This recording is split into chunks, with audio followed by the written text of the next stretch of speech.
Hey guys, I'm Nina with Sidewalker Daily, and in today's video, I want to talk about some major influencer marketing mistakes. Now, I know that this channel is really geared towards creators and influencers, but believe it or not, lots of people on the brand side also watch this channel, and it's probably because I have experience working with brands on their influencer marketing, and a lot of times the content that I share, it's really just two sides of the same coin. So it would make sense that I have brands that are also tuning in and creators and all that. So what I want to talk about today are really some major marketing mistakes when you're working with influencers. And guys, creators and influencers listening in, this is also important for you so that you don't make these mistakes. If a brand is like trying to get you to do something that I kind of share with you today, you can kind of go in and be like, whoa, this is something that I don't think is a good idea. So hopefully I can clarify for both the brands and influencers watching and just share some things that I think could actually just help everyone get on the same page in this crazy new world that we're in. Now, if you guys are new to our channel, we love sharing all things social media and influencer marketing related. So make sure you hit that little subscribe button so that you can be notified on new videos that we release weekly. Now, I think one of the biggest no-nos, guys, in influencer marketing is not properly disclosing. Now, I have worked with brands that they don't really get that influencer marketing, like that the influencer has to disclose. And I always am trying to educate the client and be like, okay, yes, we're working with the creator, but the goal here is to not dupe her audience. We want him or her, his or her audience to, publicly understand that you guys are sponsoring the content, right? So first of all, at least in the United States, and I know there's different laws in different countries, but the FTC, the Federal Trade Commission, it is actually illegal not to disclose. So if you're a creator and a brand asks you not to disclose, not only is it a mistake, it's also illegal. So you don't want to get in trouble or have your account be under review or under anything that would take it away just for not disclosing, right? But also on the brand side, if you are a brand that's working with an influencer, disclosure is super important because, again, you don't want to ever have any issues on your end as well, right? You want to make sure you're doing it by the books. I'm actually going to leave a link below to the FTC guidelines for creators, how to disclose. And I think just, guys, when it comes to disclosures, it's really simple, okay? The way that I like to tell the creators I work with is you just have to be transparent. The goal is so that your audience is not confused and thinks that, you just are happening to promote this lipstick, right? You have to be clear so that there is no confusion on the audience side. And the FTC, the Federal Trade Commission, they just want to make sure that your audience knows. That's all. They're trying to protect the people at the end to not have any sort of like confusion. So again, I'll leave that link below so that you guys can read it. And to my brands that are listening in, remember, having an influencer disclose, I know for a lot of you, you're like, but I don't want them to because then it feels paid. And then what if people don't trust them? You have to understand the people that follow them already like their content, right? The people that follow them already not only like their content, trust them, right? So they are understanding that brands work with creators, that brands pay creators. This is nothing new. So if an influencer discloses it, it actually helps her audience or his audience trust them because they're saying, hey, I'm disclosing this brand, I'm working with this brand. And hopefully if you're partnering with an honest creator, someone who doesn't just work with brands, whoever, then you're setting yourself up to win anyways, because they have an honest relationship with their audience and their community, and it would actually harm you to not disclose. So don't be in a weird headspace about it. Disclosures are good. Another big mistake I see a lot of brands committing is they're basically trying to make the influencer into some sort of spokesperson and giving them a really heavy script and not giving them any creative control. The thing is, by doing so, you're actually harming your chances of authenticity and harming your chances of having your product or your service actually, be well received. Because honestly, people can tell when there's a script. If I'm sitting here and I'm like, today's video is sponsored by, and you can tell the human is reading a script, it makes you kind of zone out, versus if the creator is super natural and organic and just kind of being themselves and then integrating the product naturally and giving you a thanks for sponsoring it.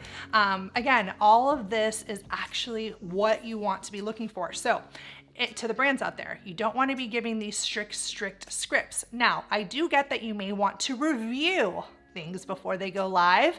As someone who works on the brand side, I always actually ask my influencers to let us just take a look, especially if it's a video. I want to see it before it goes up to make sure all messaging is right. I think that's a fair request. And being very clear on those key messages that you want to be said, if it's a YouTube partnership, for example, make it very clear. Give the creator like a campaign brief and be like, these are the messages that we really want you to incorporate, but do it in your own way, in your own voice. And same goes for the influencer. If an influencer, guys, if a brand comes to you with a really strict script that your audience is not going to even react to, as a professional, it's actually in your best interest to tell the brand, listen, I actually want to help you guys succeed. And this caption or this script or whatever it is that they're trying to get you to say isn't going to do well because my audience knows I don't talk this way. And because I want what's in the best interest of your brand, I think we should do this instead. I'm telling you, I think it will be well received if you as an influencer go to your brand partner and kind of take that control and share with them, you know, your version instead. This makes it just for a win-win. Now, I think another big mistake brands do often when they're pairing up with influencers is what I call the one-night stand approach. And that's just very much like, who can we work with? Like, who can we take, you know, one endorsement, one post, and then like calling it a day.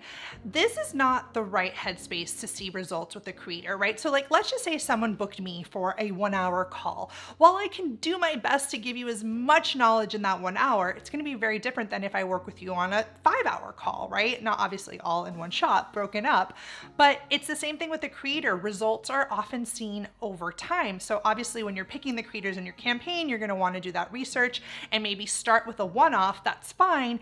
But then instead of looking for new creators to constantly partner with, go back to creators that you've already worked with and have seen positive results from and scale those partnerships.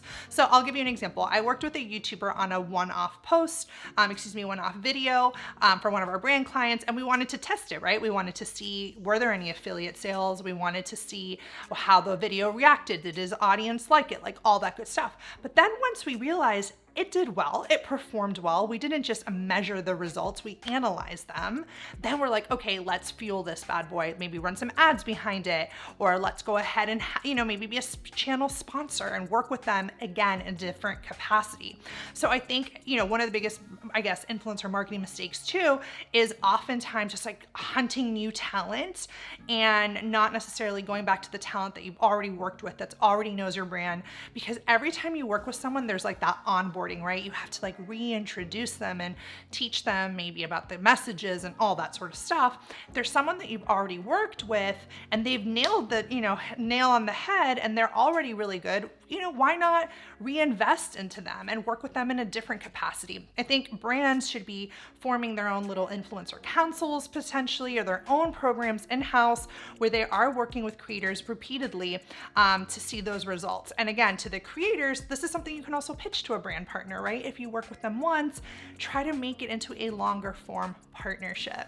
I think probably one of the biggest mistakes brands make when trying to work with influencers is not knowing their goals up front, is often thinking that influencers are going to wave a magic wand and make you $1 bajillion. It doesn't work like that, right? I often say influencer marketing too, it's a little bit like a commercial. You may not necessarily go out and buy that hamburger in the moment, but when you're hungry and a few days from now, you may have that recall where you're like, oh, I want that burger, right? This is what I want, which has actually happened to me before. I remember seeing an influencer post about like this humidifier and she kept posting about it, whatever. And then weeks down the road, I was at a conference and I needed a humidifier in our room because the air was super dry and I had that recall, right? So again, setting those expectations on the brand side of knowing that it's not like a magic wand, but that influencer marketing also needs to be measured and analyzed over time. That way you can tweak things. It's not just like doing one post and being like, did this work? And then freaking out, that's not enough data or sample size to be able to make decisions. So I think it's really important not only to have those goals, but have a budget in mind that you are going to test with, right? And also part of it is knowing like what platform do you plan to test it on with? Are you gonna go the YouTube route, the Instagram route, TikTok? Do you wanna do a little bit of everything? Really having those conversations with your team to figure that out. And of course, guys, if you guys know, this is what I do. So if you want me involved in these conversations, you can book a link to work with me and my team below, and I'll leave that link in the description. I think another thing that a lot of brands may do is not spend enough time researching this creator, researching the influencer. And it's not just researching them forward facing, right? Like sometimes you want to go in and do that Google search and see, does news pop up? Or are you using a system or a third-party platform that helps you detect fraudulent activity on their account? Yes, these tools exist. Also, it just depends if you're doing the marketing in-house or if you have an agency doing it for you. But you know, researching your human that you're investing in is obviously sounds like a no-brainer, but I see people not doing it enough.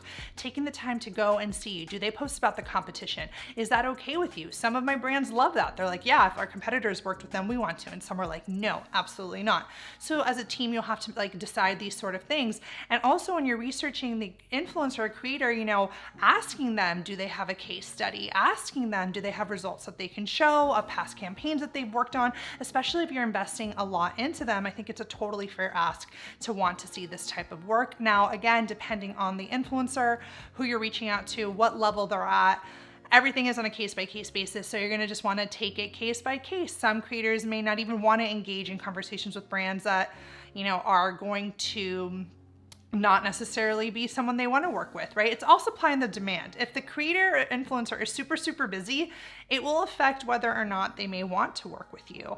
Maybe they have some more time on their editorial calendars, in which case, you know, they'll be happy to request information. But either way, getting on a call with anyone, guys, whether it be influencer or listening in or brands listening in, getting on a call is an important thing that I always suggest, because, especially when you're investing, you know, a certain amount of money into a campaign, because you want to be able to just make sure both parties say who they say they are. So I think it's really important to always get on a call, and video calls are even better so you can feel the person out. Now, hopefully today's video was helpful for you all listening in, hearing these mistakes so that you yourself don't make them. Let me know what you think in the comments below, and I will see you guys in the next video.